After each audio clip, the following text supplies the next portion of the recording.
Greetings, fellow investigators, and welcome to our video podcast, Into the Darkness, where my friends and I play the Call of Cthulhu role-playing game. I'm your host, Tom Rayleigh.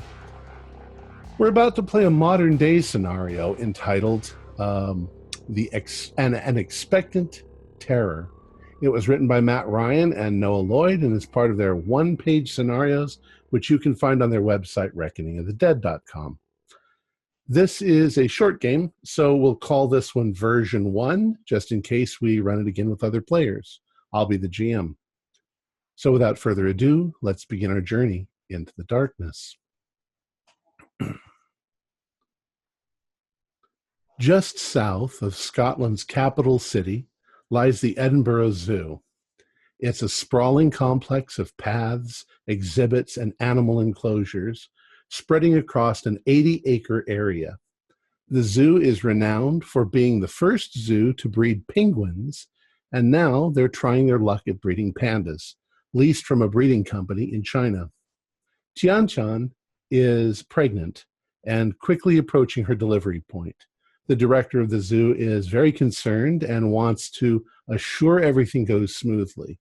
You are part of a special team that has been flown in from the United States, specifically from the San Diego Zoo, in order to manage the birth and any complications that may arise.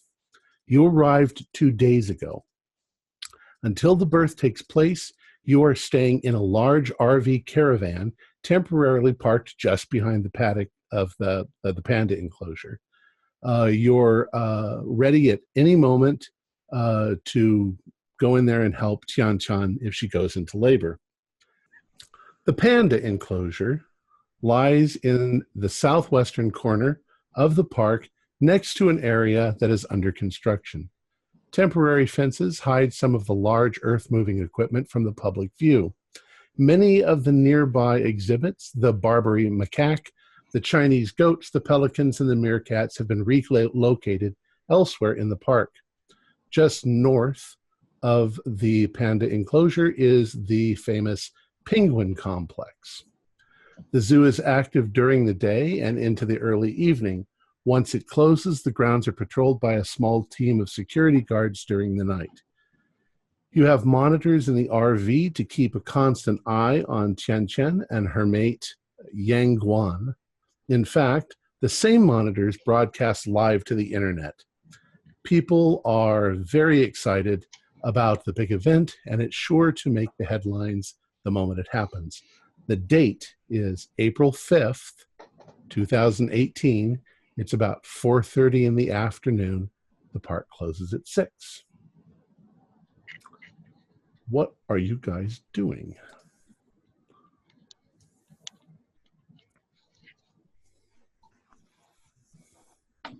I'm definitely checking all my video equipment, making sure battery packs are prepped, everything digital storage is all ready to go. You've got a lot of things already set up and ready, for when the birth happens. Like I say, you can. It's fed live, so everybody in the world is watching. But other than that, I mean, it's kind of boring. You guys are prepped and ready. You've been there for a couple of days, so it's now just a matter of waiting. You feel like a expectant father in the waiting room waiting for his wife to give birth. Who else is in the zoo now? Well, at the moment, there are people in the zoo. There are. Okay. You've already become familiar with a few of the other people. I'll just introduce them as they pop in. You're there not too long before there's a knock on the door. I guess it's an RV, but Henry McGregor, the director of the zoo, steps in. Well, how is everything going? How does it look? Is she getting any closer? Everything's going great. Now it's just a matter of counting down the time, waiting until baby pops, and we'll have you all taken care of there, Henry. Well, we've got champagne in the freezer and the refrigerator inside the office over here. I don't know if you guys are interested. I can. Do you need any beer or anything like that? I can bring it over. Sounds good. Any Sounds real good. particular- Yeah. Any particular kind you like? Whatever you got. I'm open to your hospitality, sir. I'll be back in a while with some nice ice cold beers. And if you need anything, you can contact me or you can contact Susan, and she'll be able to help you. Susan is the head of PR at the zoo. Thank you, Henry. Susan Gillis. Not much longer after that, you meet Stuart McCullough. He's head of security. He and his team are there every evening, monitoring the entire park, going through it, and just security. There is you're very familiar with Duncan McFadden. In fact, at the moment, he is cleaning one of the panda pens. That's basically his job. He's a custodian, but rather important one. He's allowed in all these places. The resident veterinarian is Archie McClure, and he shows up after you've been there for a while. He says, "Well, we're all just anticipating the excitement that's going to be coming. It's quite a week we're having. We've got animals all over the park that are just ready to pop." It's got to be terrific news for everybody here. I'm really glad to be on board. I was going over some of their vitals here, and Archie, if you could, when you have a second, just go down the list with me to make sure I've got weights and everything that are accurate. Because in the event I have to dose one of the animals, I'd like to make sure I've got their weights and everything correct. They don't have any new health conditions, do they? Is No. everybody doing okay? Good, healthy animals, yeah, all of Excellent. Excellent. them. He says we've been so very successful, with especially with the penguins. They've got clutches of eggs right now that are getting ready to hatch once again. So I guess we're doing something right. Yeah. He says, "I'll be glad when all this construction out here gets finished." Says it's going to be probably next year though, sometime. What's the new construction for? What are they putting in that part of the park? Well, they've already moved the pelicans and the meerkats to the other side of the park. They're just making it a little nicer, We're still in that transition phase. It's not like you have over there at the San Diego Zoo. San Diego Zoo is now almost completely transitioned to make the animal enclosures more like their natural habitat. So the animals are happy, the animals are healthy. It's more like the animals are living there and the people are kind of sneaking around the corner to take a look at them. We're trying to go in the same direction. We've still got some animals in cages, which is not a good idea. It's a terrible idea. Animals develop all kinds of psychosis, He says, so I can see Susan's on her way over here. She's walking over here right now. She can tell you all about the construction. She knows what's going on. Sounds Thank you good. very much. Trent, maybe we should get some B-roll footage of with the people checking out the enclosure. All right, I think Susan excellent. can probably help us out. Now, I have to go. I've been here now, I think, 14 hours. I'll be joining it again in the morning, but and hopefully she won't. Hopefully, you'll call me probably as soon as something starts. Oh yeah, I'll We get got out of John bed speed and dial. go over here. But good luck. We'll see Yeah, how- Have a take good care. night. Get some sleep, Henry. So he leaves, and just as he's leaving, Susan Gillis, she shows up. She says, "Well, now, are you all enjoying your stay? Everything okay? You got snacks? You got everything you need?" Do you want me to order dinner for you? Dinner would be great. Yes, thank you. Hmm. She says, all right. Susan, I'm not real familiar with Scottish foods, but I've heard there's a lot of like organ meat involved. I'd like to go light on that if we could. But you got the haggis? Haggis? Oh, Don't yeah, worry, you don't know what you're missing if you haven't had some haggis. Oh, Bill. They got McDonald's here too. You're fine. McDonald's would be terrific. And we have pizza. Pizza? Yeah, we have pizza. You Whatever want you- McDonald's? That's a lot of crap you get from McDonald's. We're not even sure what kind of animals those are. It'll go down good with the beer, though. We'll have you all fixed up really quickly. There's a lot of reporters and stuff like that would really like to talk to you. I think that we could wait, at least for the most part, for after the birth. But we do have one lady, Helen McKenzie. You've probably heard of her, or maybe not because you're from the United States. She's a top. She's with the Edinburgh Evening News. I thought it might be okay if she came by and just asked you some questions and talked to you. She's a good sort. What do you think will make a better venue for that? Will she have a camera with her? Should we go out closer to the animals, or do you think here in the trailer would be appropriate for that? My guess is, she'll tell you what. I don't know if she's going to bring a camera, but she'll probably want to do a little bit of an update for the evening news. Sure. I was just thinking on your behalf, since it's going to be the face of your zoo out there. Well, I trust her. She's. We're not really into the sensational kind of television that you're used to in the United States.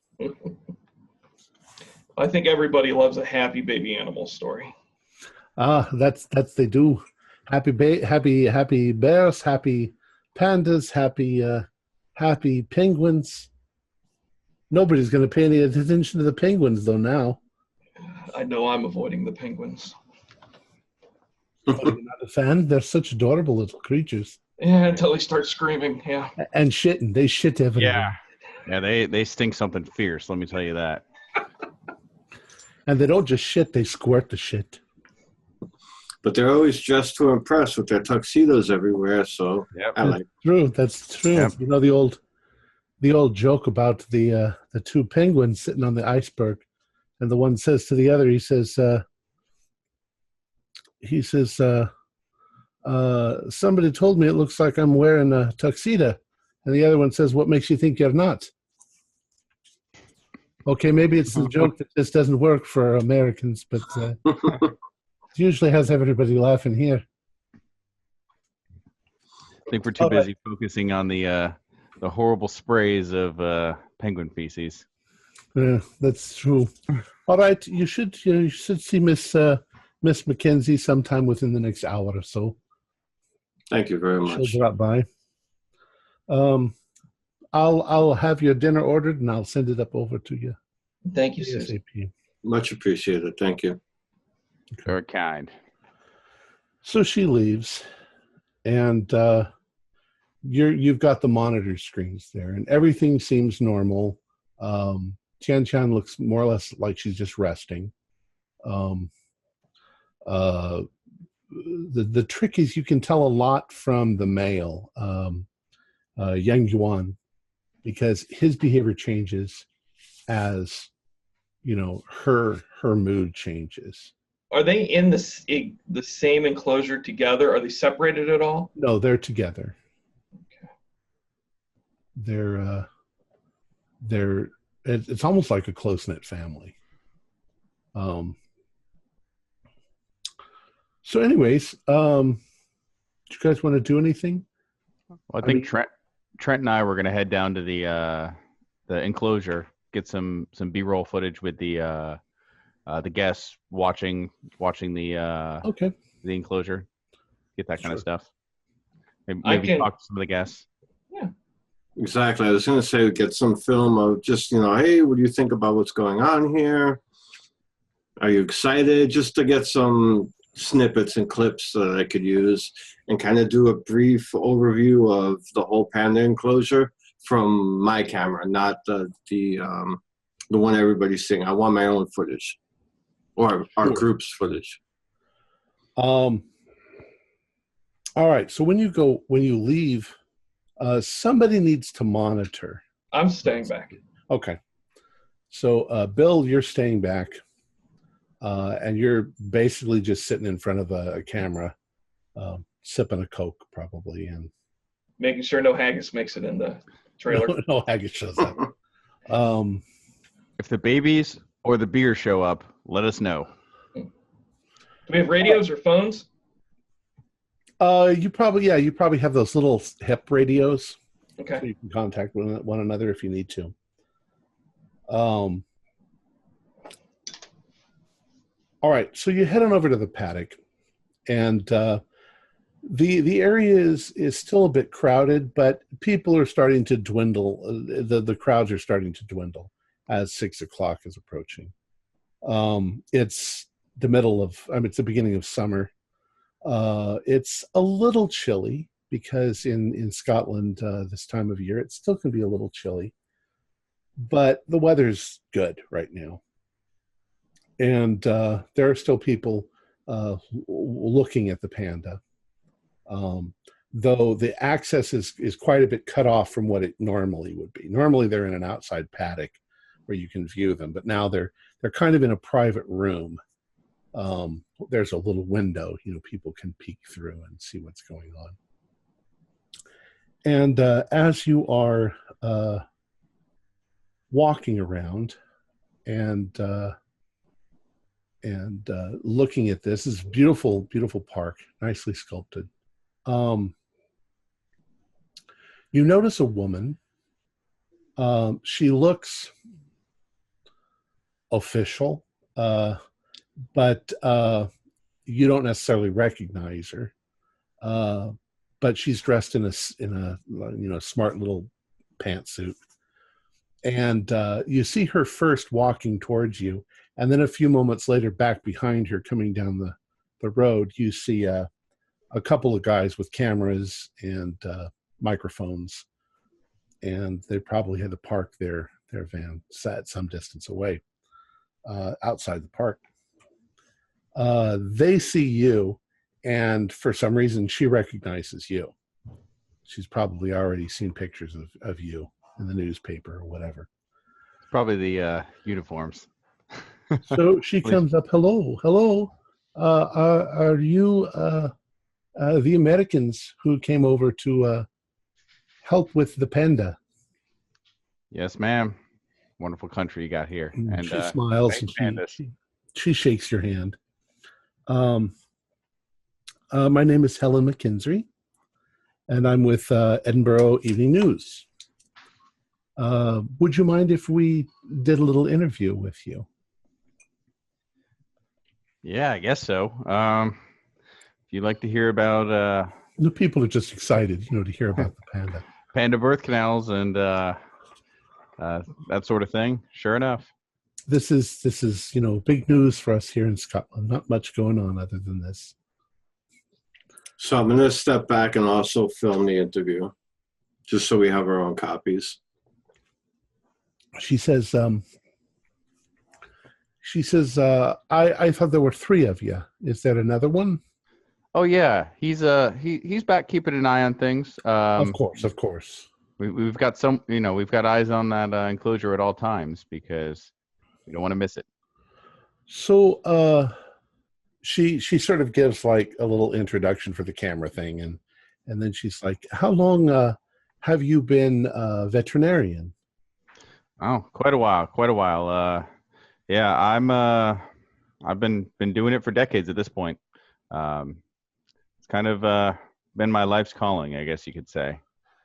Well, we'd heard that you've been quite successful in San Diego with the pandas there. I guess that's why they brought you in.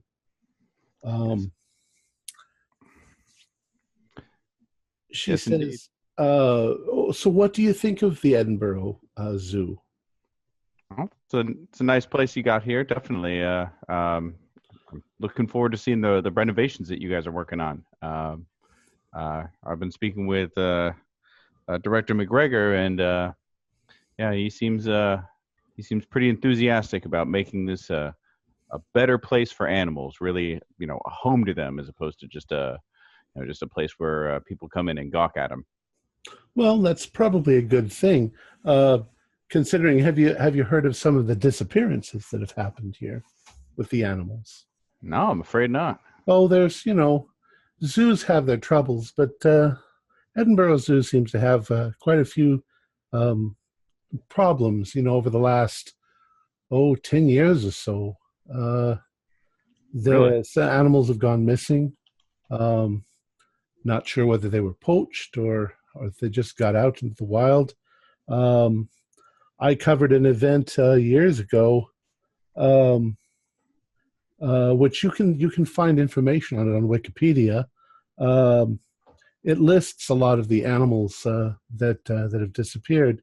Um, there was an incident a few years ago where a heck bull escaped its paddock and it terrorized a bunch of trapped zoo visitors. That was 5 years ago. Really? Yeah, and there's been a number of animals that have gotten out of their cages. Let's see. Is this being recorded for the interview? What you saying about people escaping, or no? About animals escaping. Yeah. Yeah. I would, at this point, I might kind of step in behind her and to the vet and be like, no, we're Well, here for yeah. good publicity, not to undermine. Yeah, Miss McKenzie. I mean, unfortunately, I don't really know too much about it. This is kind of, first time I've really been to your zoo. It's a nice place from what I've seen so far, though. But Well, it's all the information's available on Wikipedia. There was a missing Galata. There was an escape. There were two escaped Red River hogs that did damage, ran through the park. There was a scarlet ibis that was recaptured like 100 miles from here that escaped. Some people would be critical of Mr. McGregor's ability to run the park. And you Oh. realize that she's suddenly becoming kind of nasty. Oh, I can only presume that's why he's making the upgrades. Well, and I also assume that the reason why they brought you in from the United States is because their own confidence in their own abilities is somewhat lacking. I think it's more a matter of expertise, really. I mean, it's something that we've done for a long time in San Diego, is kind of dealt with panda breedings, things like that, and it's not, breeding pandas. It's not like breeding rabbits. It's difficult, and they can be uncooperative creatures at the best of times. And so, wasn't there an incident at your own San Diego Zoo a number of years ago where the koala pen was left open and 5 of the koalas got out and started roaming the park? Met a little girl, as I recall. That kind of thing happens. That's the nature of wild animals, unfortunately. Just like how sometimes dog owners have their dogs bite people. Animals are wild, and we can do our best to control them, but we're only as good as our people. And if a simple mistake gets made with a cage, it has unfortunate effects, and it's definitely something we hate to see. But that's why that's the exception rather than the rule. Well, there's a lot of people that would like it. Would put it that the animals should all be let go back into their natural habitats, and if they're going to go extinct, they should go extinct. Well, that's an argument I'm quite familiar with. I mean, ultimately, with it, it's one of those things where it's all about balance and things, because keeping those animals, it allows people to learn about them and appreciate them and understand a little more about the world that they live in, and hopefully help us overall, all as humans, kind of be better stewards for our planet. About this time, Bill, you're sitting in there staring at the camera, trying not to doze off. When the door opens and Miss Gillis comes in bearing bags of McDonald's food. Oh yeah. And she says, "Oh, where are the others?" Oh, they're out there talking. They're probably out there, talking to the public. They said they wanted to go take a look around and kind of see things for themselves, stretch their legs. She So says, "Well, that Miss Mackenzie should have been here by now. I'm surprised she's not here." And oh, she sort of goes over and she looks out the window towards the thing, and she says, "Oh, dear God, she's out there talking to them right now." She says, "Enjoy your food," and she immediately rushes out. you could wait here. Yeah. She's like, "No, I need to find out what's going on. We want to shine a nice light on the situation." And so she goes out. And a few moments later, she arrives over where you are, and she sees the way it's going. I was going to say, if I see her approaching, I wanted to pull her to the side and say, she's trying to poke holes in into your establishment here. This interview is not going anywhere like I think you wanted to. My colleague is trying to steer it back to the positive side, but, quietly without the other crew hearing. I think you should end this. She's like, "Yes, of course." She sort of pushes her way up to the front, and Oh, hey there, Miss Susan. she says, Dr. Baboon." That's me, the one and only. Dr. Sorry. Dr. Baboon. You're My great-great-grandfather was French. It's one of those bad translation kind of names, Babon, it should be. Yeah, exactly. I think that was it. You're needed back at the monitoring station. Oh, well, I'm quite sorry, Miss Helen. I've got some important business to attend to, and I hope you have a wonderful stay at the zoo. And you see Susan sort of turn to Helen and smile and start saying something to her like, "Oh yes, we're all very happy about what's going on in their building," like this. And she sort of just starts talking to block the whole. Now I'm going to videotape the reporter to see if she has any bitchy and snotty remarks, and I'll catch that on camera. Well, it's interesting because Miss Gillis is well trained in PR, so she sidesteps everything like a expert politician, and she defuses the situation. But you can see that Miss Mackenzie is miffed. So you guys arrive back at the trailer. Bill's there. Hey, try it, Tony. Burgers are probably still hot. I haven't seen the beer yet, though. Well, a few minutes later, and the beer shows up. Yeah. Now, I was telling Tony that there should be some courtesy between film crews, and for us to try and sideswipe us like that, I take it a little personal. And Tony was saying we should just stonewall her next time, and I agree. If at the very least, stonewall her. Throw a monkey wrench into her if we can. So she was giving you trouble out there? Oh yeah. Oh. I mean, Thanks. usual zoo stuff. You run into this a lot in the business. I try to avoid the cameras. Yeah. The boss back home would not want me talking to the San Diego news. Yeah. Yeah, that's the thing is like, talking to the people in the zoo, that's fine. I am not exactly the Jack Hanna type. Well, she did seem very hostile. So you sit there for a couple of hours. It's now, let's say, 6:30. The park is closed a half an hour ago. There are probably still a few stragglers that the security people are pushing towards the exits. You get a couple more check-ins from Henry and Susan. Basically, they just want to, check.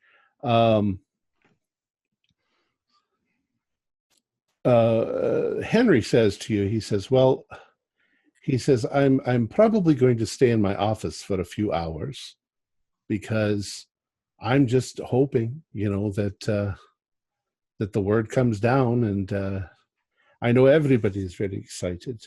Uh, Even Duncan, the man who cleans the cages, is very excited. He's very, very attached to these animals. He probably takes care of them like a mother taking care of a baby. Yeah, yeah. Most of the zoo folk tend to get pretty attached to their animals. The ones they're in charge of taking care of. So, not too surprising. But well, hopefully you don't have to wait too long, Henry. We expected any hour now, but it's hard to predict. Is Well, Duncan sticking around tonight? I don't honestly know. He might. I'm not surprised if anybody sticks around. Susan and I were talking about it earlier. Just we might hang around until the evening and go home later on. Hopefully, if the baby arrives at 3:00 in the morning, we'll all be asleep. But we'll all get the phone calls. So probably 15, 20 minutes after the baby starts, after she goes into labor, then we'll be here. Because it's a big thing. And I'm sure, Trent, you'll have your camera going full blast. Absolutely, guaranteed. And remember, and he points up at the little cameras up above, and he's like, the world is watching us. Great. Hey. I would like to get some interviews with everybody that's been part of the birth, even the man who cleaned, what's his name, Duncan, everybody who's been intimate with the pandas afterwards. That's a good idea, Trent. Heck, Duncan probably sees that panda more than almost anybody in the zoo. Yeah, I think they have a bit of a thing, They're not afraid of Duncan, and Duncan's not afraid of them. So, if you don't mind, I'm going to go head on over to my office. But I'm literally 3 minutes away. If you need anything, you got the intercom there, and you can call me. So he leaves, and in fact, after maybe 5-10 minutes, the man Duncan McFadden comes in, basically to clean up your trash. Oh, hey, just the man we were looking for. I'll help him. Hey, Duncan, you want to say a few words? Since you deal with the animals pretty regularly. Oh, well, I'm not much of a talker, no. But if there's anything you want to know. Well, how have they been? And I saw you were in the cage earlier today. Have you noticed anything out of the ordinary with them? Yang Guan is very nervous, and I think it's because he knows that it's coming pretty soon. She seems very rested, very tired. She's just getting up. Once we hear a little bit of, noise from her, then we can expect that the labor will have started. She hasn't eaten anything today. I think that's a good sign that tonight's the night. Yeah, good to hear. Good to hear. Thank you, Duncan. What's I'm kind of curious because I've never seen what a baby panda looks like. Well, there's not really too much to say about a baby panda. I mean, they're a little pink bean, basically. Really? So they're born like hairless? Well, not exactly, but pretty close to it, yeah. They're pretty close to it, and then they've got their little baby fur, but it's a while till they grow up and really start to look like proper pandas. Archie told me it's like kittens that are born blind. Yeah, pretty much that. That's so much different than what you expect from such a big animal. Yeah, well, I mean, they're not huge animals, but still, It's like the kangaroos, they give birth to just a little itty bitty thing like that. Yep. Just in this case, there's not quite as much of a concern about a nasty, slimy pouch you got to deal with. That's true. Well, I'll be on my way. I'm probably just going to, go do a once around the park, and don't know if I'll stay or not, but I'm going to keep, we got our fingers crossed. Yes, indeed. Well, if you want to stay, we always appreciate having extra hands on deck. So he takes the trash and he leaves. And the night begins to wear on. Maybe we should get some coffee. Sounds like a good idea. Probably also maybe take it in shifts. No sense in all of us being awake all night long. I agree. There is kind of what you might call a cafeteria. Now it's not open to serve food, but they have the little Earn? the things where you can put money in, like an automat kind of a thing. little automat sort of thing, and that's right across from where you guys are. So if you need food or something like that, you got it there. But the security guy has kind of supplied you with lots of chips and although I think they would call them crisps and Coke and things like that, anything you need. Excellent. And you've got beer. Beer has been supplied. Although, you don't want to get drunk. You just want, if you're going to perform any kind of procedures. All right. The night wears on. And you arrive somewhere around 10 o'clock, 10 p.m. Couple of you have been sort of dozing while the other ones watch the monitors. And you begin to notice that Yang Guan seems a little disturbed. And he starts to get up and starts to pace back and forth in his pen. And you know that it's probably going to happen soon. Now, labor in pandas can last for hours, just like it can in human beings.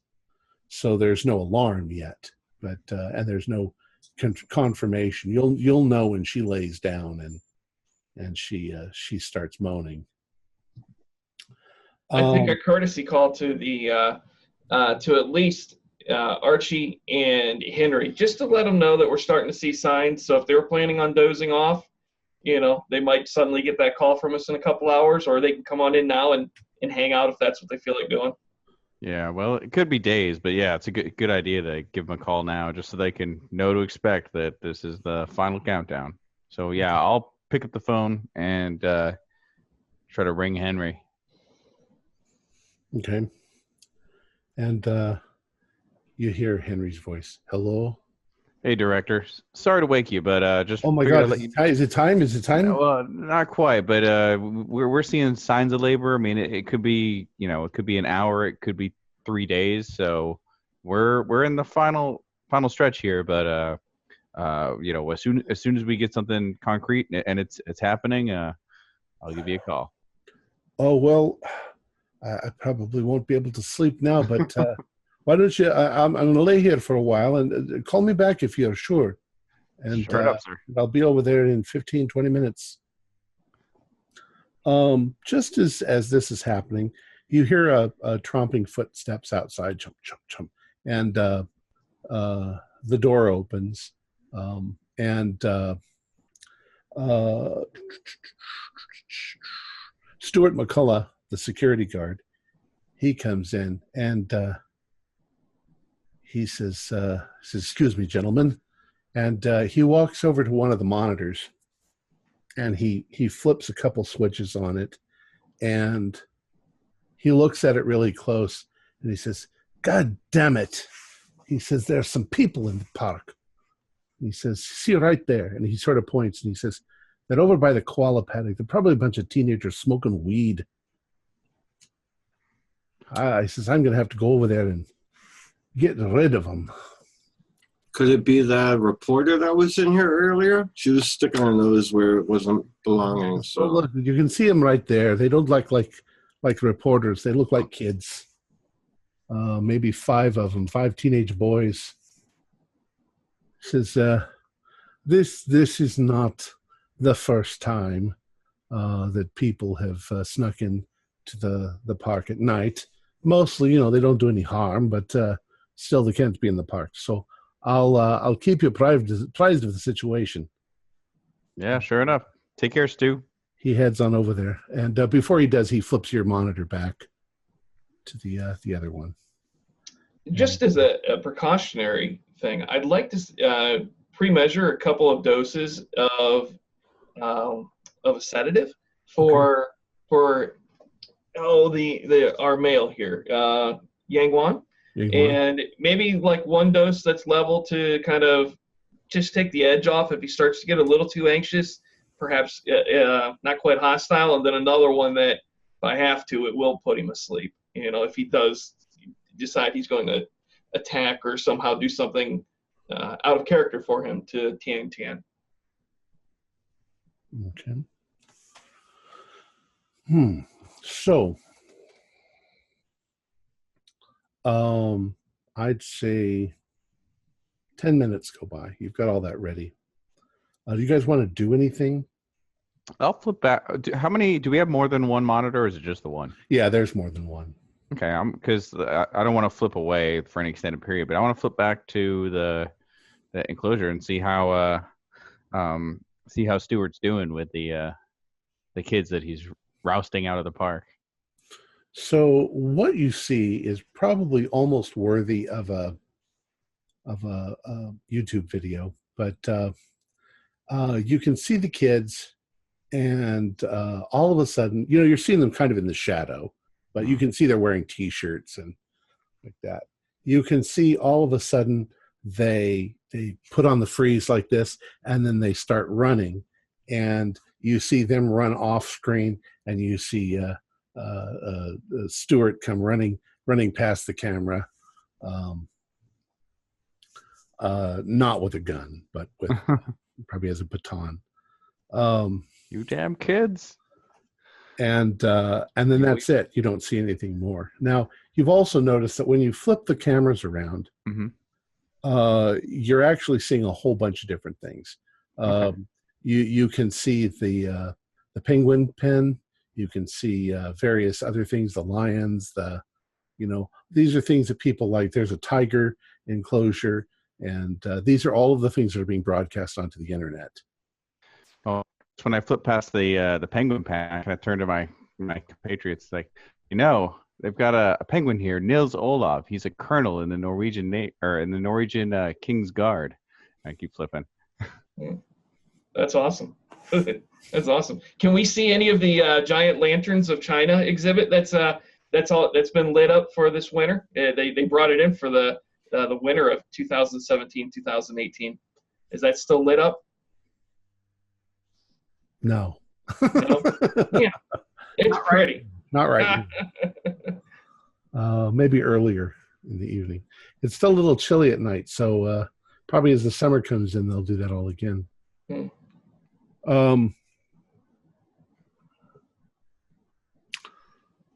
About this time, you start to hear a noise from outside.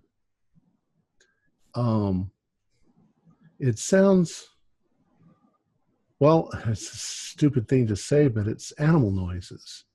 And something else, kind of a drumming sort of sound, almost a mechanical sort of sound. It's off in the distance, but the park itself is set in an area that's a little bit rural. So there's like no houses or buildings or skyscrapers around it. There's no city traffic. The animals need some forms of, peace and quiet. But you're not so sure that maybe you're actually hearing some of the earth moving equipment. You heard it the other day when they were actually working on it, but there's nobody working tonight. So it's coming from, I guess, south a ways. Right, south of where you are. Okay. Well, Monkey House is south of us. Maybe that reporter was onto something. Is it very loud, or is it something? Well, when you said Monkey House, you do think you're hearing the screeching of monkeys. I'm gonna try to flip through the through one of the monitors, see if I can see anything from the Monkey House.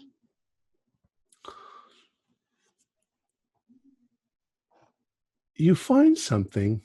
There's a picture of the monkey enclosure, and it's pretty dark because it's not lit during the night, so the animals can sleep.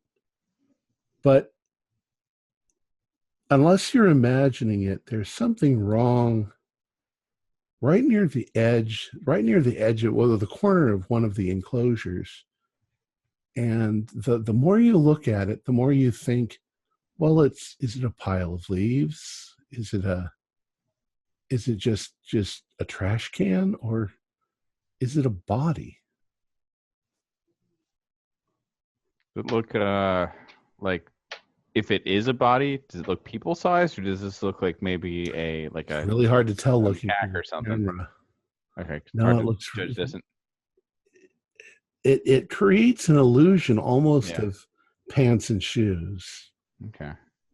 but it really might not. It might just be a trick of the shadows. It's got to be just a trick of the shadows. Can I switch? Are there any other cameras in the Monkey House? Not there. There are a few other ones, but they don't show you anything at all. Okay. That's weird, guys. Does that look like what it looks like to me? Trent, you're good with footage. Are those shoes? Am I able to see, just basically seeing what he's seeing, right? Yeah. It could be just an optical illusion, but the more you look at it, the more compelling it looks like, as if somebody were laying on the ground and their feet were sticking out from the other side of the enclosure. I hope it wasn't one of those stupid kids tried to climb into the monkey cage. Well, they would have had to. It's got to be locked. It would have been somebody from earlier today. Like, I hope somebody didn't pass out in there or something. I'm gonna get my walkie-talkie out and try to contact Stuart. Good idea. Okay. Boop. Hey, Stu. This is Tony from the Panda exhibit. You there? No answer.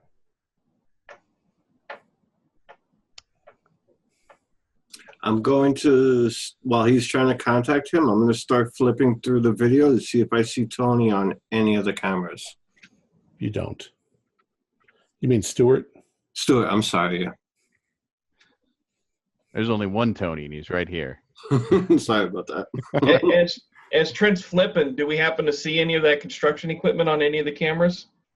You don't. I mean, the cameras aren't pointed towards the construction anyway, but no, you don't see anything like that. Okay. This is peculiar. What do you guys, what do you think we should do? I'll go check it out. I'll go see if the door's locked. Give it a look. Who knows? Maybe I'll run into Stuart on the way, and I guess just keep an eye on the camera. See if you see him, or if he comes by here, let him know where I'm going, and I'll trundle on out and make my way towards the Monkey House. As soon as you get out a few, maybe 50 feet away, test your radio, squawk me, so I know it's working. Yeah, sure enough. So I guess, Tom, I head out, walk towards the Monkey House, click my radio on. Hey, Trent, this is Tony. Can you hear me? Over? Yeah, it's working fine. All right, got you, Tony. Copy. Now, Tony, as you leave the RV, there's a lot of noise going on in the park. You can hear animals all over the park making noise, and you can especially hear the monkeys, the monkey house. There's a lot of squawking and screaking. Like an unusual amount of noise? Yeah, especially for this time of night. Most of them would be asleep. Hey there, Bill. This is Tony. You might want to have your tranquilizers ready because something's got these animals real riled up. The monkeys? Everything. I didn't bring enough for everything. Well, obviously not, but you know, just in case something happens. I mean, I don't know what's got them stirred up, but I mean, is it? Yeah, okay. Well, Kia, let us know because if these animals are really freaking out, we may need to call Archie back in here.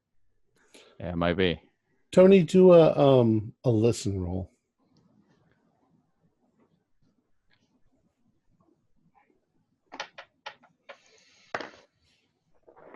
Sweet. 4 out of 40. Critical hit. Okay. Go get him.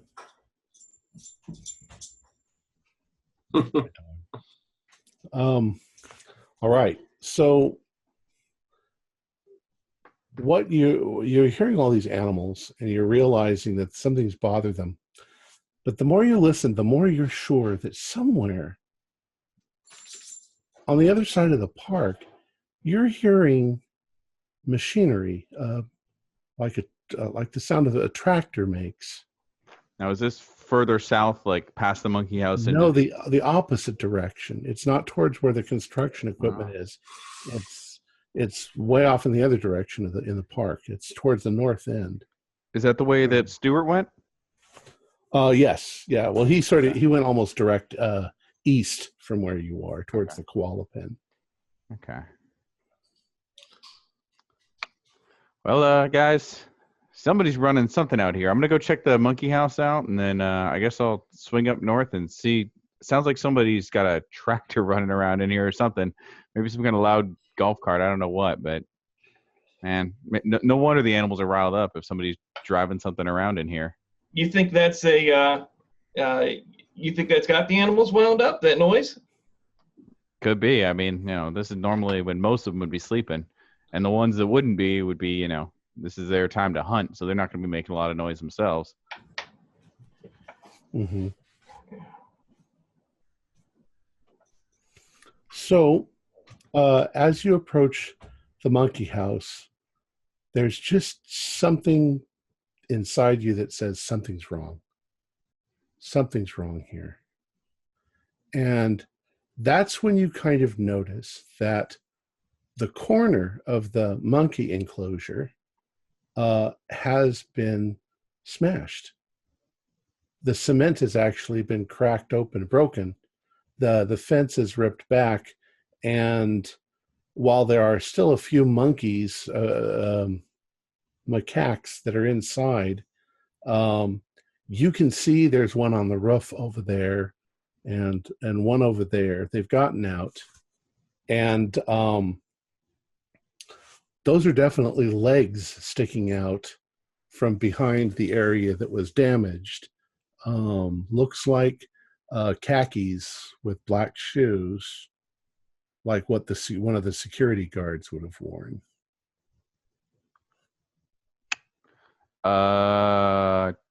Trent, Bill, things are a little worse. Those What's going are on, legs. Tony? Something smashed this place. It smashed open, man. Like they cracked it like an egg. The building. So I don't know. The radio goes dead. Hey guys. Oh shit. Bill, something's not right, man. No, we got to call Henry, Susan, Archie, we got to call everybody.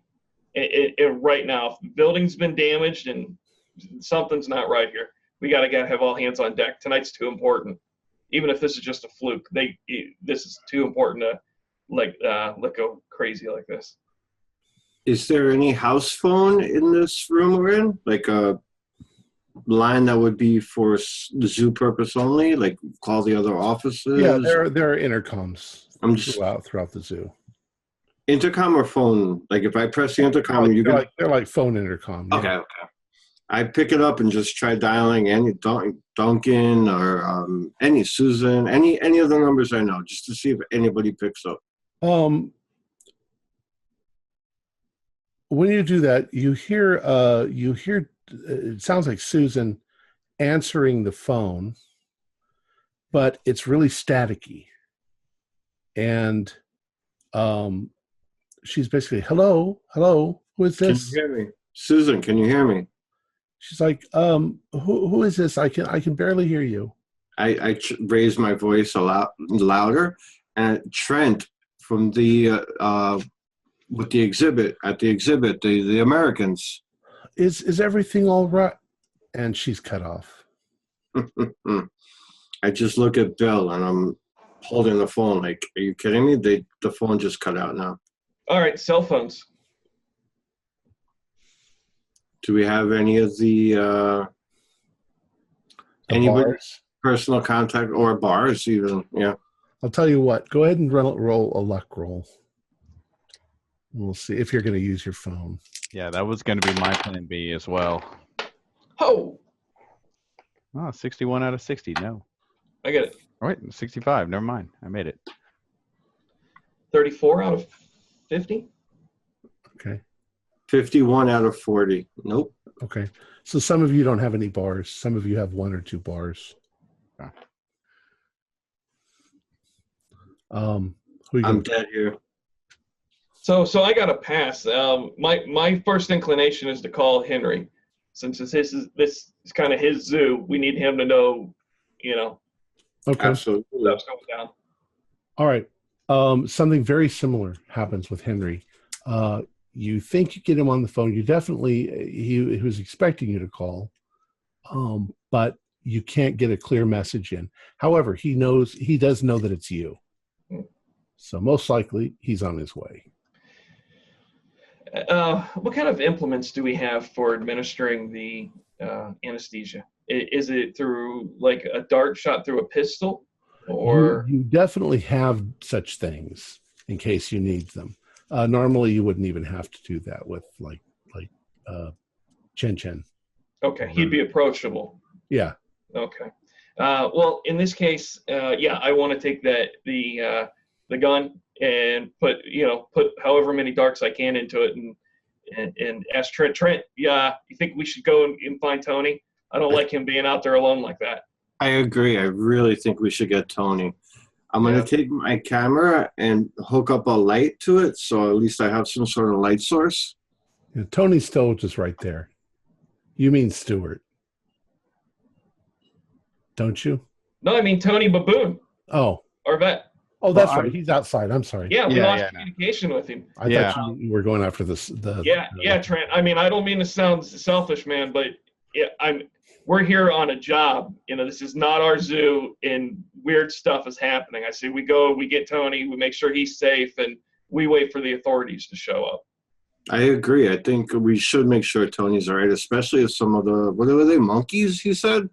So like damage to the building. I mean, that sounds pretty significant. Let's just go get him. He'll tell us the rest of the story. Okay. So you guys are going to go out to find Tony? Mm-hmm. Okay. He's not that far away. The monkey's just down the road a little bit. So as you exit and you look down towards where the monkeys are, you see Tony standing there, and he's looking very cautious. He's approaching very cautiously. He doesn't see you guys, but you see him. I'd like you guys also to do a listen roll. And aside from the fact that you can hear animals throughout the park making a lot of noise, a lot more than they normally would. Get a hard success. I failed. 35.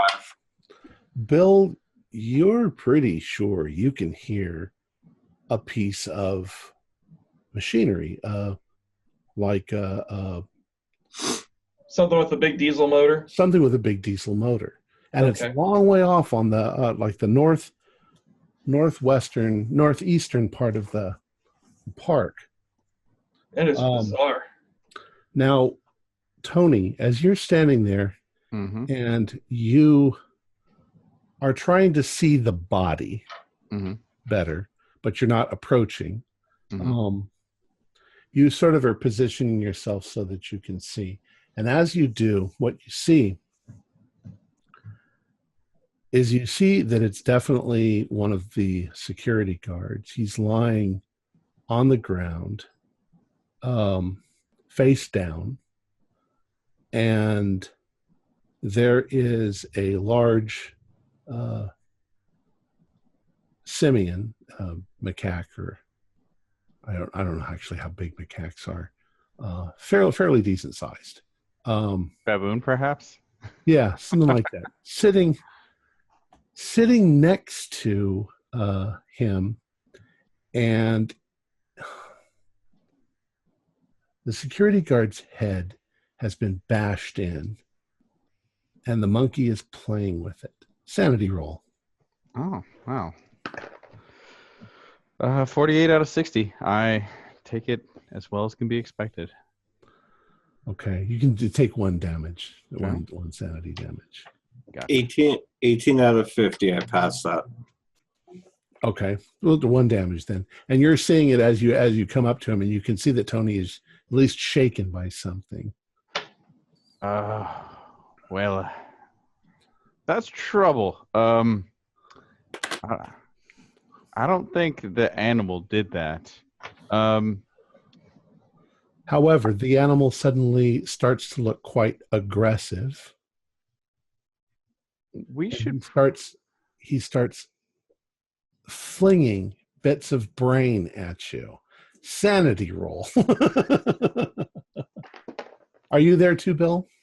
Yeah, I would have caught up, and I did roll for sanity. I passed, but I just wrote down the 1. Right. I made the second one. I made the second one also. I made that also. Was it 1 point? Yeah, do 1 point. However, he's flinging bits of prison guard's brain at you, and a piece of it hits Bill. Ugh.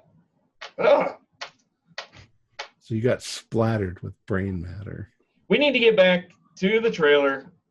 We can't do anything about this monkey stuff. Do a spot hidden, everybody.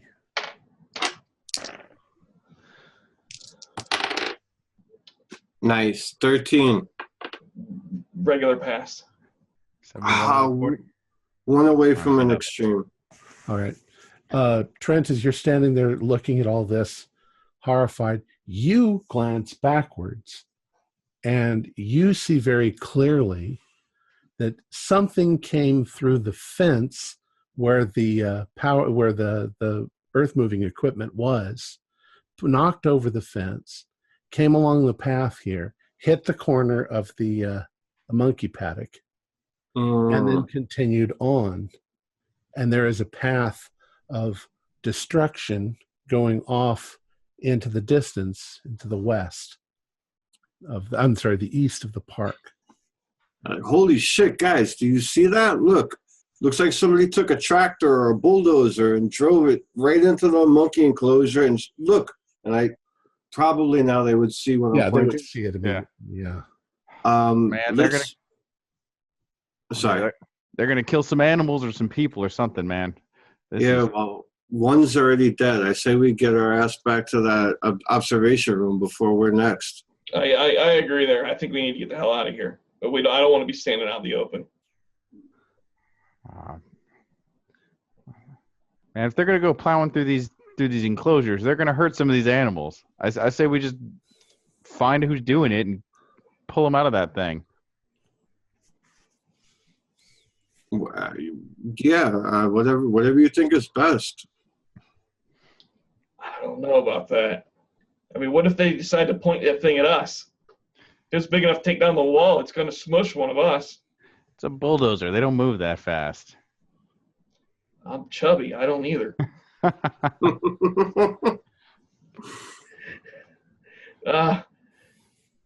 Tony, if you think it's a good idea, I've known you long enough. I'll trust you. At this point, I have the camera running. Even if it's just dangling next to me, the thing is recording everything now. Okay. Is there And like I'm sorry. is there a cattle prod or anything back in the trailer? Um, somehow I think that they wouldn't use cattle prods any longer. I don't know how zoos really run. That just sounds so barbaric. Maybe they would need them just in case.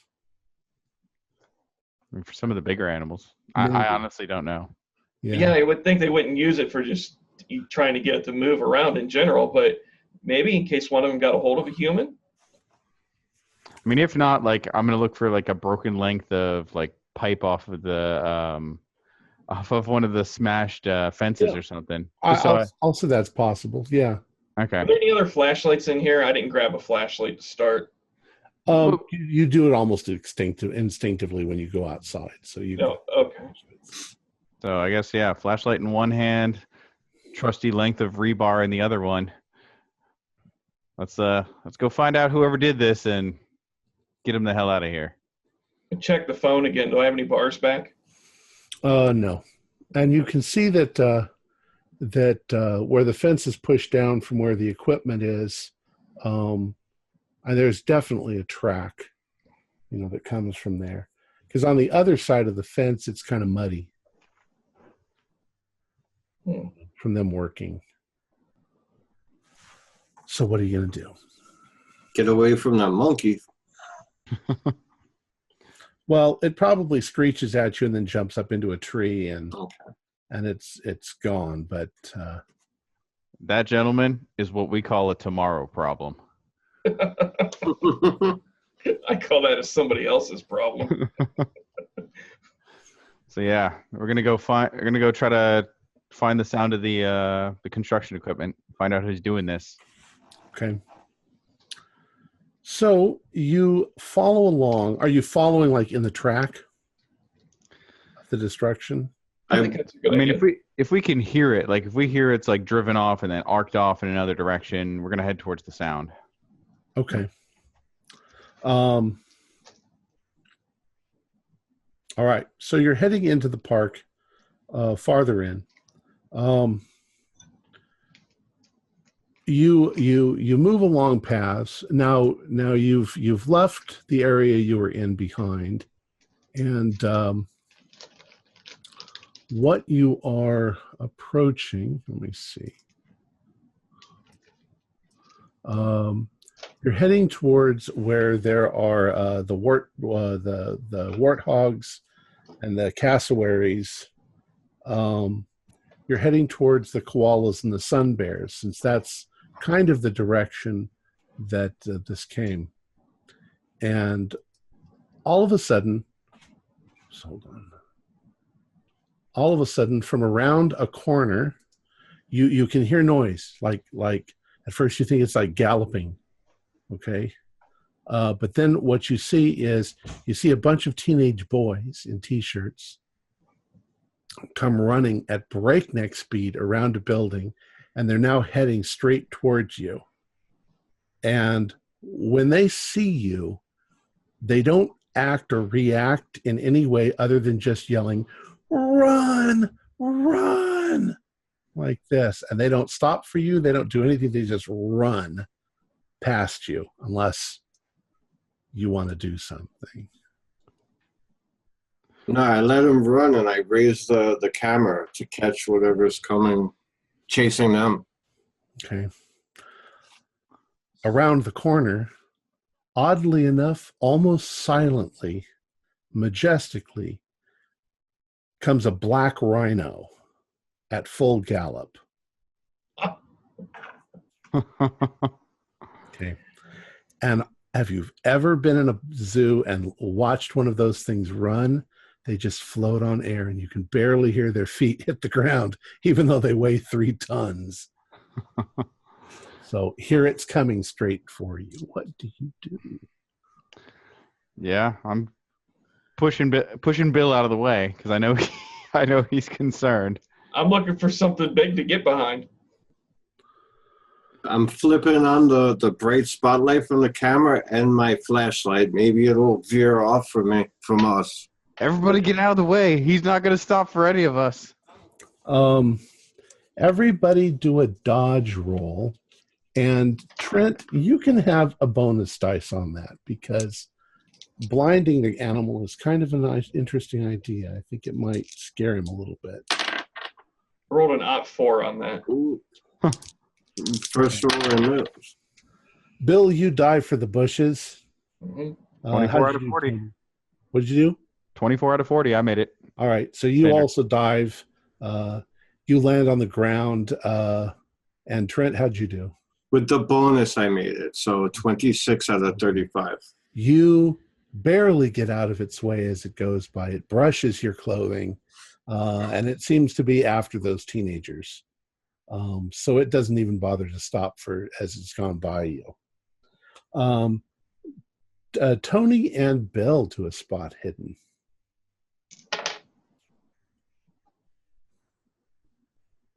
Muted. Regular success, 46 of 50. +1. Hot one. Bill, as you dive into the bushes, you sort of notice something about the damage that's been done, the track of the damage that's been done, but you can't quite put your finger on it. Tony, when you hit the ground and you're kind of in the dust and dirt, you notice something that puzzles you. There's a place where there's an asphalt walkway and cement on the other side, and very clear marks that have gone in a certain direction. This is the track of whatever it is that's going. And at first you're sure that it's a steamroller, okay, because it's made a very distinct flat, wide track. But your hand, when you landed, your hand lands in an indentation, and you realize that all across this track are these indentations, and they look like some foreign language. It's almost as if something had pressed foreign language letters into the track as it went. You don't recognize the language. You don't recognize it, but there's a distinctive place where there's cement and asphalt. And in the asphalt, the indentation is very clean. And right next to it in the cement, it's cracked through the cement. So that earth mover must have something on the wheel that's being pressed into the ground as it goes. And it's very strange looking. Does it look like, even if I don't necessarily know the language, does it look like a, you know, like a writing Roman script, or does it look like no, it doesn't alphabet I look don't like recognize? the characters are completely unfamiliar to you. The closest thing you might think would be some Asian language where they use, you know, like kanji or pictographs of some sort, but they're unrecognizable. They don't look like Chinese or anything like that, but they definitely look like hieroglyphs, or not like Egyptian. You know what I'm trying to say? Yeah, no, I They got don't you. look like anything, but they Yeah. definitely look like a language. Yeah. And it's all along the track going off into the distance. Come to think of it, when you look back in your mind's eye at where it came out of the Monkey house? out of the place, out of that area, that you did see little bumps in the ground that you weren't sure what, you didn't even think about it at the time, but it was the same thing. I guess I'll pick myself up, look in the direction of the rhino, and make sure Trent and Bill are okay. They And then seem to point be that out. Hey, you guys, look at the ground here. What the hell did they do to that steamroller? I get a good shot of it with the light on it. It's like some kind of printing press or something, or like like some kind of Play-Doh toy. What the hell? And Maybe is this some sort of fancy walkway they're trying to like mold out and pour concrete into or something? I don't know. you've never seen anything like it, but something about it makes you feel very uncomfortable. I don't like this. You know, that rhino and the monkeys are running loose. I don't know. I mean, this is weird, but right now I'm worried something else is going to come at us next. I want to get going.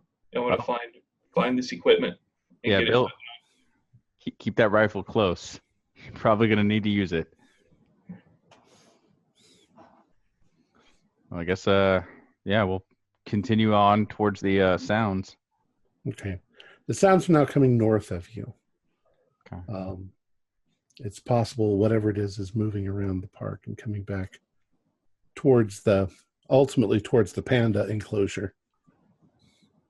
Okay. It sounds like it's coming back in that direction. It sounds like it went this way. It's going to go all the way to the edge of the park and come back around, and eventually it'll have to come back around. There's another place for it to go. It'll go through the penguins. It'll go through. Oh, Sir Nils Olaf. Too soon. Well, okay. Yeah. I guess as we go in that direction, one thing I'm going to try to keep an eye out on is any of the enclosures between here and there that may have problematic animals like, tigers, lions, whatever. Anything that might be, rhino level trouble for us. Well, since you probably walked the park, that ahead of you it would have hit the chimpanzees. Oh, that's trouble. And probably the sun bears. Probably not as bad as chimpanzees. So, yeah. If you guys see any chimps, by the way, Those sun bears are pretty big. They're not black bear size, but they're darn close to it. Yeah, but chimps can be kind of violent and aggressive and murdery if they think you're competition or anything like that. So keep an eye out. It then would have hit the koalas, the big cats. Oh, no. I don't want to follow the tracks anymore. As it came around, it would hit the baboon paddock. And then as it came back around, it would hit the penguins. Okay. And then the giant pandas. Now, whoever's doing this seems to be hitting each enclosure, it seems like, or do an intelligence roll. 37 out of 60. I passed that. It looks like they're just driving in a big circle. And they're hitting whatever happens to be in their way. It doesn't look like they're swerving in order to hit. So I want to look on the ground. Is there any of the park maps, that people may have dropped or just a big "You are here" sign? You are here. Sure. Do you want to see the map again? Yeah. All right.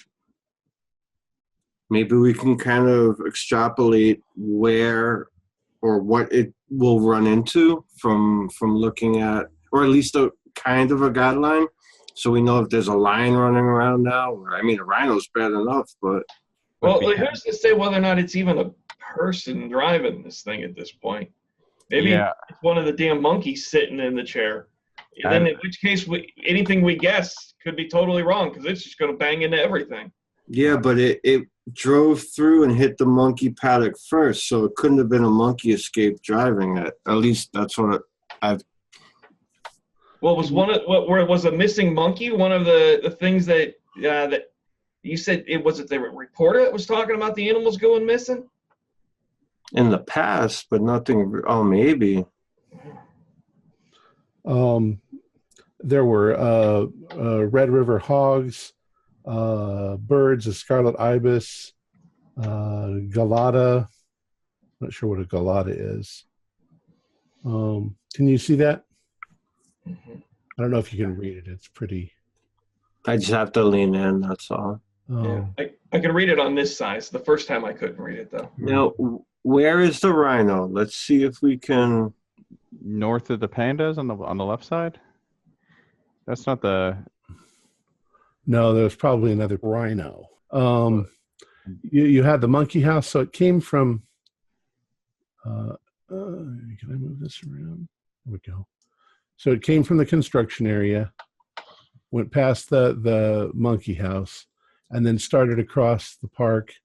It's heading towards the chimpanzees, then up here, and it's going to hit the great the zebras, the tiger, the lion, and then it's going to come back down and hit there's the penguin and the paddock. You see all that? So it is almost back. Yeah. So I guess we'll head to where. Okay, everybody. Hey. Sounds like it's up here somewhere. Okay. We were hired to help with the delivery of this panda. I think we're here for the pandas, and I'm not here to try to wrestle lions back into their pen. No, definitely not. But okay, so if it comes back around this way, though, like the penguins, pandas over in the corner there, there's nothing really dangerous except for that rhino, and it looks like it's already out. And those kids probably did something stupid and let it out, but they got their comeuppance. If anything, I'm thinking maybe we just kind of keep out over by the penguins panda area, and if they come at us with that thing, Bill, you actually any good of a shot with that? I've got several shots I can take with it. Okay, so I'll eventually hit something. I'm thinking maybe we just put you up on top of the penguin exhibit and yeah, no. hoist you up there. You get a good On shot. top On it. Is the penguin exhibit like an outdoor island kind of thing, or is it like an actual indoor building? There's a small area outside where they can sort of show the kids the penguins, but the penguins are mostly in an inside enclosure that's refrigerated because it's mimicking their life. So if you wanted to get up on the roof, you could. Yeah, or even put you just up on top of one of the one of the kiosks or something. Just because if they take a shot at you, or if they come at us, I don't know what they're driving, but you being able to take a shot down at them might be helpful instead of rather trying to shoot up at some big construction equipment. You know what I mean? Sure. Up on a building sounds safe in any event. Meanwhile, Trent and I will try to talk some sense into him. If not, then my good friend Rusty Pipe will teach him a lesson. Well, if you guys are going back to the trailer, then keep an eye on what's happening with these animals. It'd be good to know what is running around out here. Yeah. And we do have, we've got a panda going into labor. That could be a problem. Yeah. And I don't know if I should say, but you all suddenly realize that you've left the panda all alone. We have. I was just thinking that. Okay. Why don't we all get back to the place where we were observing the panda, check the cameras, see if we could see what this thing is before we attempt to ambush what we don't know what it is. That sounds good. We better make it quick, though. And the way we're all together, too. I don't think, just there's rhinos. If they let one of those big cats out, I don't know. No, that's fair. That's fair. So yeah, let's jog our asses back to the trailer, see what we can see, and then stop him before he flattens our meal ticket. All right. So you start heading back, and double time. As you're going, you suddenly hear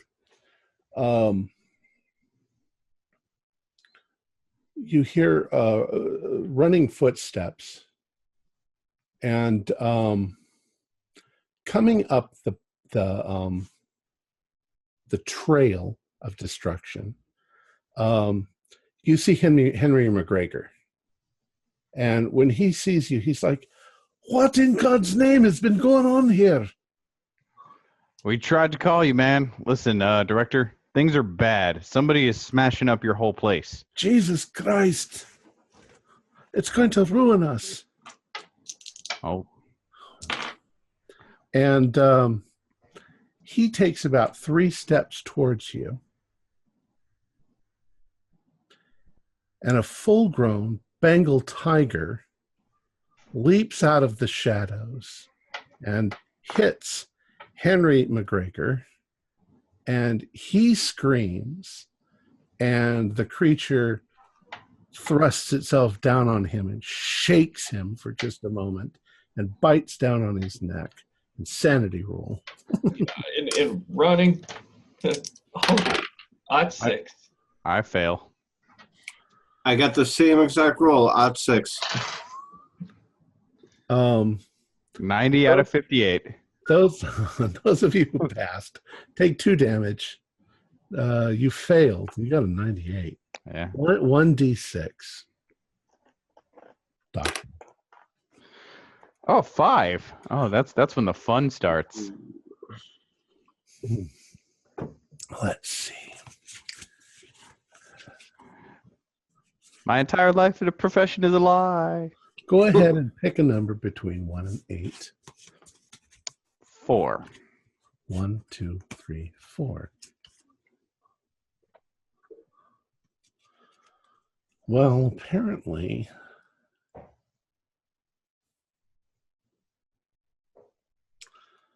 okay. What just? I'm going to read this because I'm using the cards.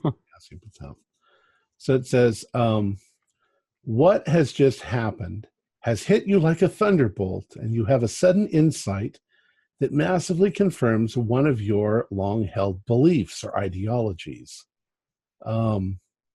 This insight causes you to take your ideology or belief to the extreme, crazed or demented level, far beyond the norm. So I suppose if you were a Christian, you know that Jesus will protect you." No.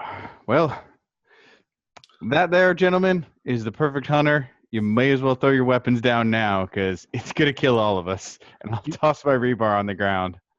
You can roll a 1d10, and that's how many rounds this will last. This craziness. 2 rounds. All right, so 2 rounds it'll last.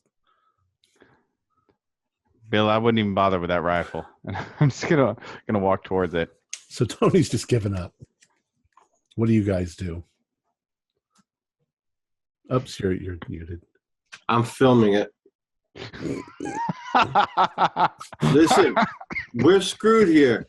This videotape is going to be, they're going to give us a lot of hush money to make this disappear because we're not getting paid for anything else. So I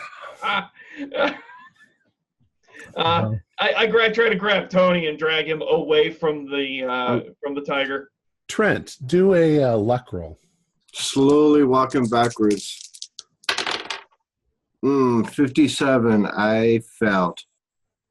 Okay.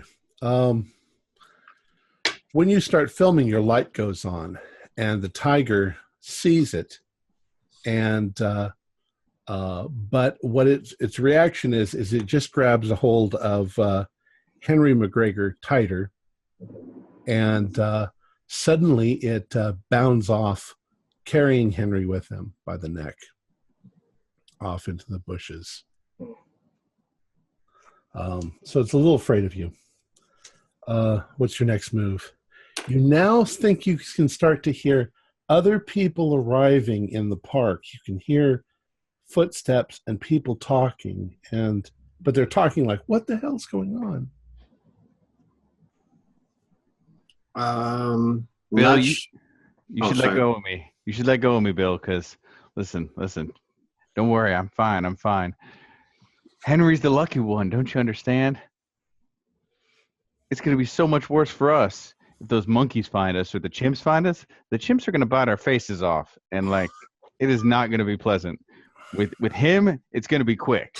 Shut up, Tony. We need to get back to the trailer.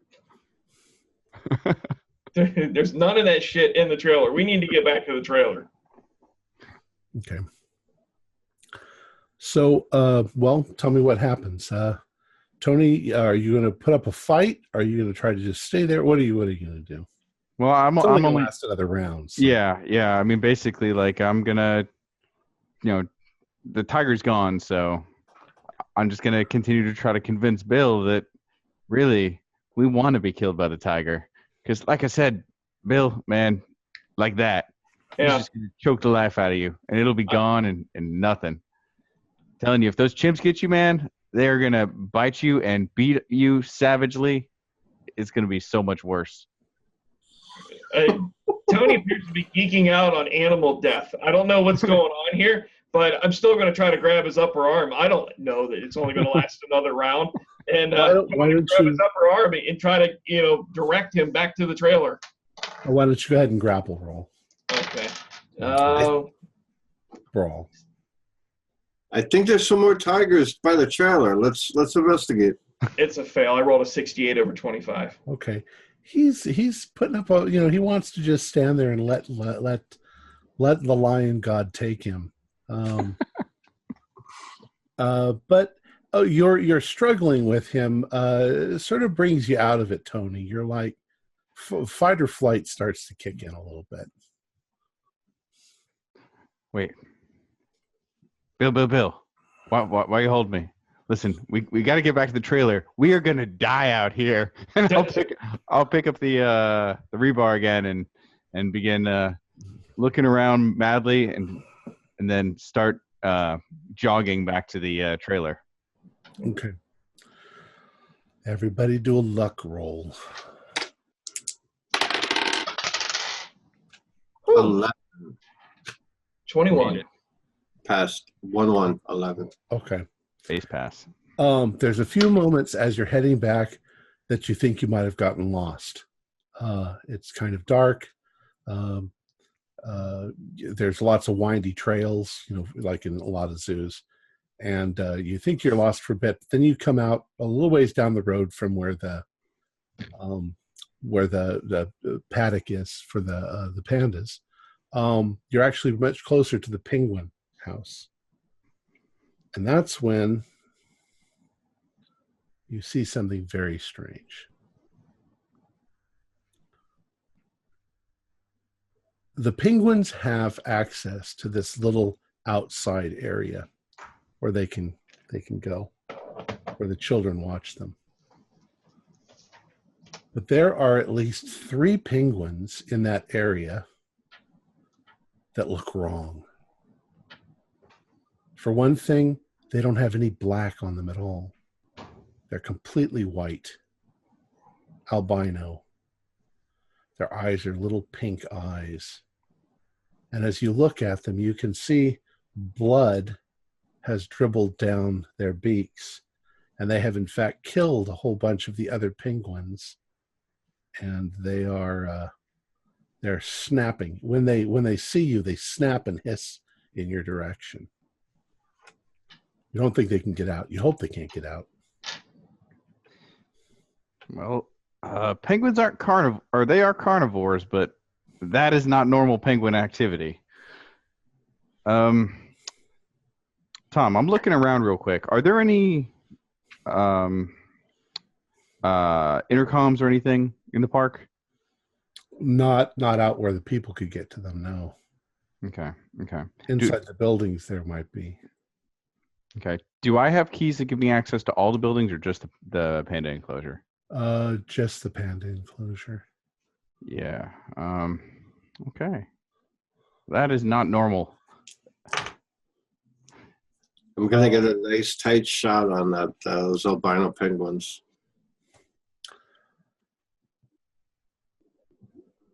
Once again, as you're standing there, you see a number of people. It looks like another security guard, though it's not Stuart.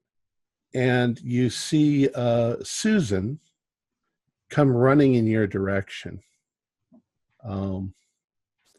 And they seem terrified. What's going on? What's going on? They're saying. Get in the trailer. Get in the trailer. So they start moving, and just just as you're getting to the trailer, the sound of equipment gets louder, and you can see right on the other side of the penguin enclosure is the steamroller, and it's heading towards the penguin enclosure. It's going to get there long before you could get to them. Bill, it's your time to shine. Come on, up onto the kiosk. Or how about right here onto the trailer? Are we at the trailer now? Yeah. Yeah, I'm going to try the trailer. I want to stay close to everybody else. I should be able to shoot from up there. Okay. So you're climbing up there. Susan is like, what's going on? What's going on? I don't understand. Everything has gone completely crazy.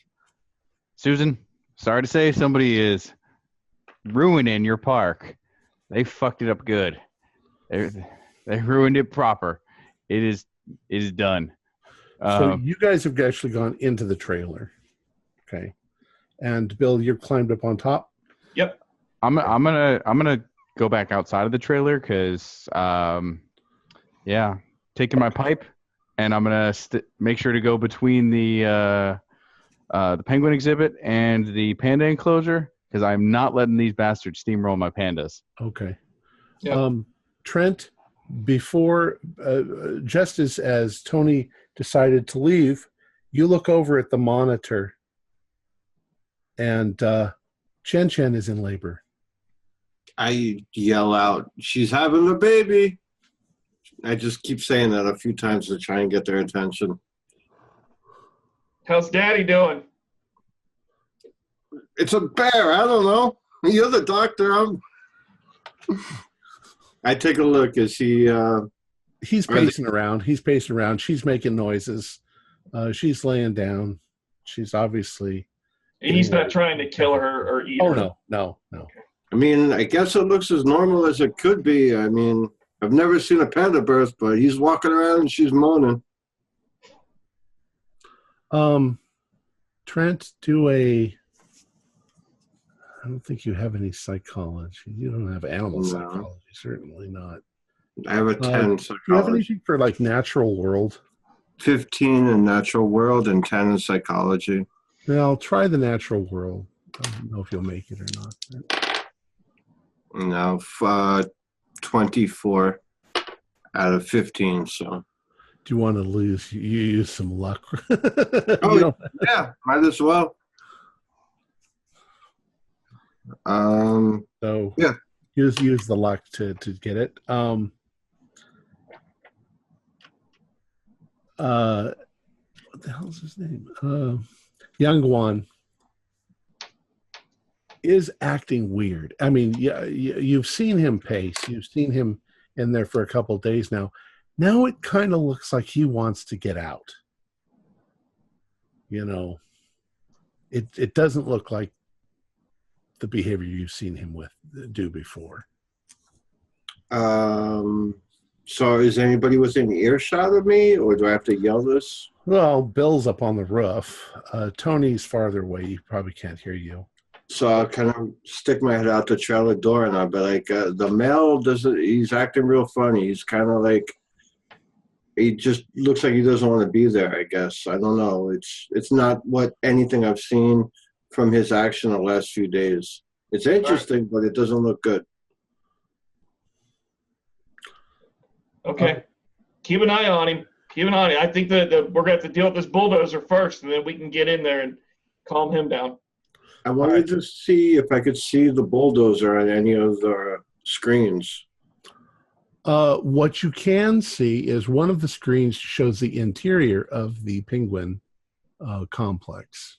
Mm-hmm. It's somewhat dark.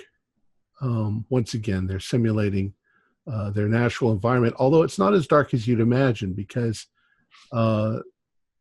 this time of year they get some light, you know, even late into the evening. As you're looking at it, you notice that the penguins who had the eggs have hatched. And what you're seeing is little tiny white fluff balls and a portion of the adult penguins seem to have grown almost to what you might guess 6 feet high, and they are white. All of the black in them has disappeared. Their eyes have gone completely pink, and they seem to have sores or warts all over their bodies, not completely covering them, but in places, like they've got a disease. And they have killed all of the other remaining penguins, and they're eating them. They've got blood all over their fronts. You can do a sanity roll on that one. Yeah. I failed. Okay. 1d4 plus 1. 1 + 1 is 2, but that brings me over the 5 threshold. So I lost 6 total for the game so far. Oh, but I don't care about totals. Just on the roll. What did you? Oh, okay. 2, 1 and 1. So 2 points. It's only if you get 5 or more on a single roll. Oh, okay. I thought it would. Or if you lose, and if you lose 20% of your total in one day, that just means that you're going to need some serious psychological treatment afterwards. All right, Tony, you've run out, and you now can see the steamroller, and there's definitely somebody on top of it. It's not lit up there, so you can't really see who it is. But they are crashing into the side of the penguin enclosure. And Trent, you see this also. You see the whole part of the side of the building suddenly smash in. And when that happens, you see those penguins immediately make for the hole that's made. And the steamroller then turns, and now it's heading straight for the panda enclosure. A moment later, you can see that the person on top of it, you're pretty sure that's Helen McKenzie. That bitch. Bill, what do you want to do? I want to shoot Helen. All right. Go ahead and take a shot. Oh, that is not going to do it. I rolled a 63. And do I actually have a handgun, or is this a shotgun? I think it's a rifle. It's a rifle for shooting. A rifle. Okay. But it's not got bullets in it. It's got darts. Correct. Yeah. So I missed with that one. So you hear a little clink as it hits the cage. Oh, you're killing me, Bill. Tony, you can see that Miss McKenzie is she's halfway driving, but at the same time, she has in her hand some sort of a book. She has it open, and she's driving, but she's reading out loud from this book as she's driving. Okay. Well, that is quite a thing. I guess if she's not paying real close attention, is there anywhere between here and the panda exhibit where there's maybe some, like, that's kind of a little to the side of her path, something I can hide behind so that as she's going by, I can kind of come out without her seeing me?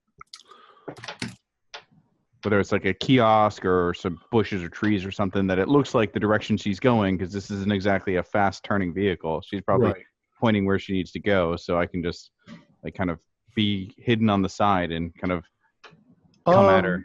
You know, try a do you have a stealth roll? Let's see. Not a good one, but I definitely have one. You can try to hide from her. I didn't make that. No. Okay. As you're attempting to get an advantage, she doesn't really seem to be paying that much attention to you. Okay, but you're not in a place where you can really hide yourself. Okay. The security guard, the other security guard, has run towards the penguin house, towards where the thing is smashing, the steamroller is smashing. But as he's going in that direction, you suddenly notice a couple of these huge albino penguins come, tottering out very quickly. Don't go that way, son. Turn And, around. And he's immediately seized by two of these birds, and they begin to rip him from limb to limb. Oh, not again.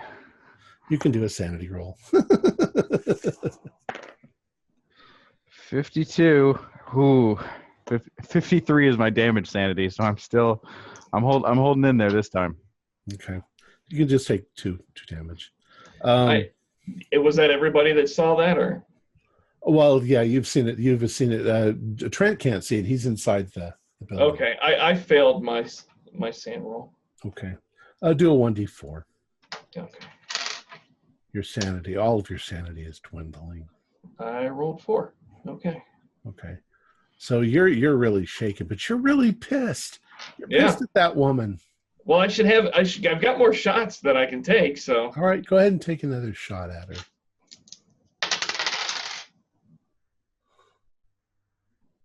Uh, 13 out of 25. All right. What were you aiming for? Her body, her face, whatever I could get a shot at. All right. Well, because it was just sort of a regular success, we'll say that your dart hits her right like in the shoulder. Okay.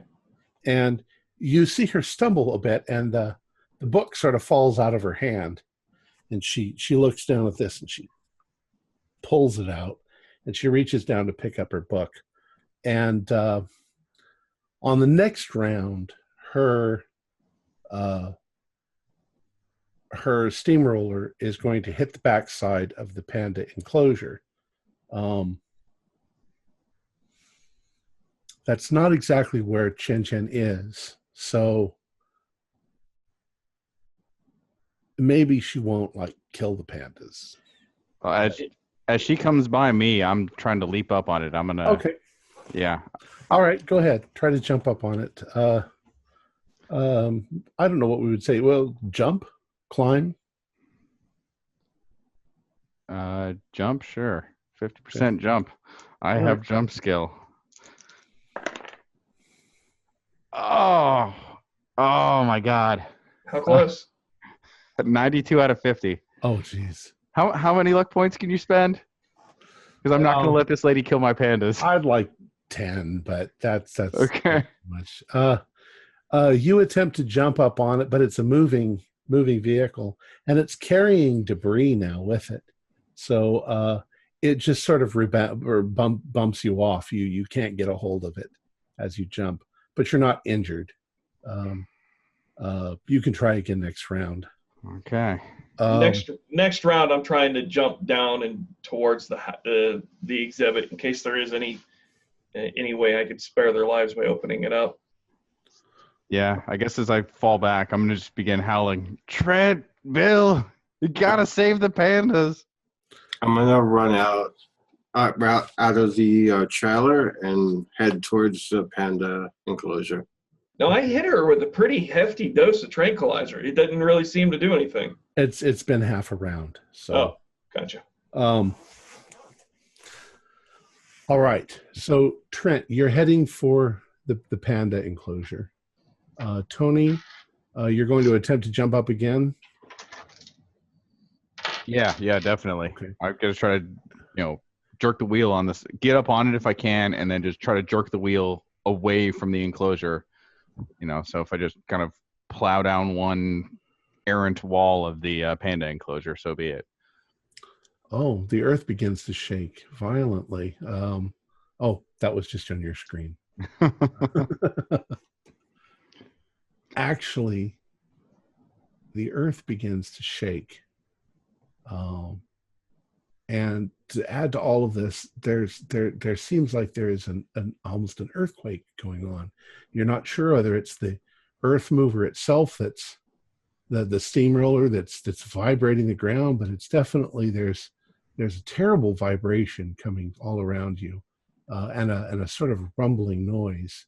Fred, what were you going to do? You said you jumped down and. Yeah, I mean, I realize that's a lot to try to ask for a single round, but I'm going to try to make my way to the exhibit as fast as possible. Okay. If I can get there and still manage to throw open a door to let them out. Well, you jump down, and as you do, you practically jump onto Trent, and you're both running. So you're both together as you get to the enclosure. It's kind of like when you first go in, there's a monitoring area, there's a lab, there's medical equipment in case you need it, and then there's the enclosure, which has an exit to the backside to an outdoor area, but the animals don't go out there right now.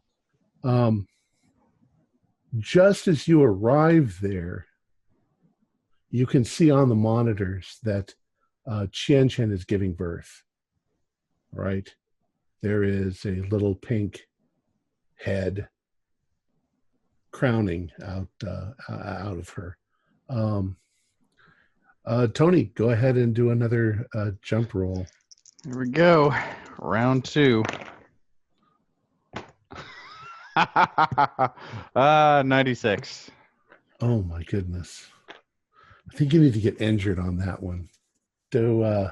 You jump, your foot gets caught, you trip and you fall. You may go down, you pull your leg out just in time so the wheel doesn't go over your leg. But do a 1d4 for damage.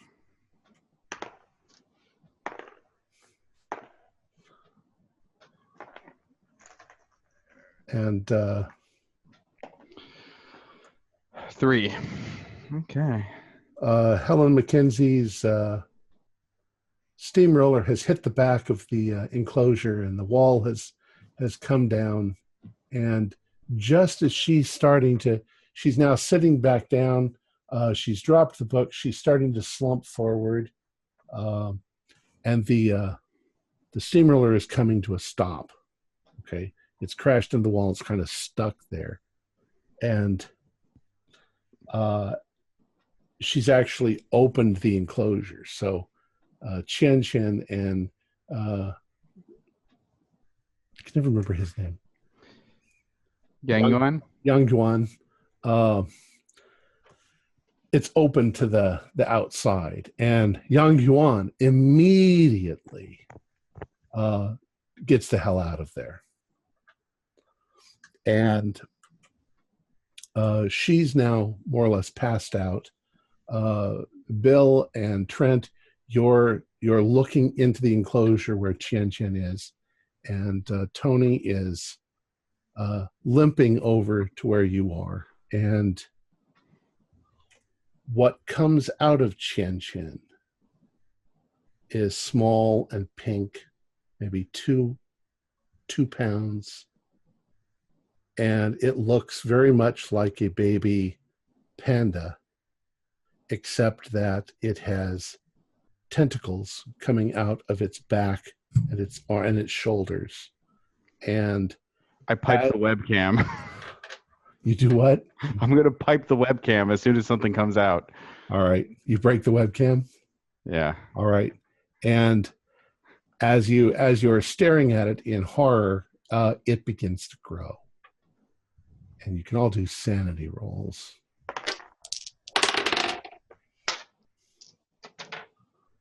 31. I made it. Hard success. 23 out of 51. 55 out of 62. You all made it. I think you should still do a 1d6. Oh, 5. 2 I for am me. almost at 20%. I got a 5 also. Ouch. Tony, how did you do? 2. I'm good. Okay. I'm in there. I've had my freak out. Maybe Tony didn't actually see it be birthed, but you're seeing the aftermath. Bill, go ahead and do pick a number between 1 and 8. You can do the same thing, Trent. 1. All right. 2. Oh, sorry. So 1 and 2. Bill, you just start laughing, and you laugh hysterically, and you just sit down and you stare at this thing that's growing in front of you, and you just find the whole thing completely hilarious. And what's this one? Trent, you go numb. Your legs suddenly go numb. Your arms go numb. You don't know what the hell's going on, and you have no way of reacting. So really the only person left is Tony, who can do anything. What do you do, Tony? Well, in Rod we trust. I came to deliver a panda, not whatever the hell you are. Club. Why don't you go ahead and roll for, see if you do any damage to it at all. It's club's D8, I think. Yeah. 4 damage. Okay. I think I'm going to say, I'm going to do this. Do one more sanity roll, Tony. Yeah, 24. I made it. Okay. I think that you just sit there violently killing this thing as much as you can. You probably killed Chin Chin too. And hopefully you saved the day in doing that. You're all going to need mental problems. You're all going to have mental problems. Yep. And then I walk outside and I put the pipe into Helen Mackenzie's hand and step on her neck. All right. That's more or less the end of our story. So Helen Mackenzie was a cultist. And she had discovered a book that gave her certain spells. And what she had managed to do was she had caused a spell. She had done a spell that caused these magical letters to be raised up on the metal of the steamroller. And then she began making tracks all through the park that were basically spell. It was one gigantic long spell that was just being repeated over and over. It was driving the animals insane. And once she had started that, once she had gotten to a certain point, she then did a spell which would transform Chen Chen's baby into an elder thing of some sort. And then she turned the thing around and started coming back because she kind of wanted to see what it would look like. The side effects of the spell was it also caused the penguins to be transformed into these hideous albino things that you read about in the Mountains of Madness. And she more or less succeeded, but you managed to kill the thing. You didn't just go insane and sit on the floor. Yeah, I did. Had you, it would have just started growing and growing and consuming, and maybe it led to the end of the world, unless Delta Green came along and stopped. Cool. Any questions? Yeah. I had figured she was making a circle. Well, before I knew it was her, I figured somebody was making a circle, and if they closed the circle, that was when the bad trouble was going to happen. That was my guess. Yeah, I thought it was like a pentagram or some sort of sigil too, but I really assumed it was just random. Yeah. Right. Our players included Jason Melnichuk, Fred Carter, Luke Strom, and myself as Keeper of the Secrets. We're currently producing 4 shows a week with music and sound effects added in post-production in order to create a richer listener experience. We provide audio-only versions of our shows free for you to download from Podbean or iTunes. If you'd like to become a patron, visit our Patreon account. Just $1 or $2 a month helps a lot. Like, share, and subscribe to our channel for updates on our latest shows, and leave us some comments. We like reading them. This is Tom Rayleigh, together with all the members of our gaming club, inviting you to journey with us once again into the darkness for another adventure into the universe of H.P. Lovecraft and the Call of Cthulhu role-playing game. Until next time, good luck and good gaming.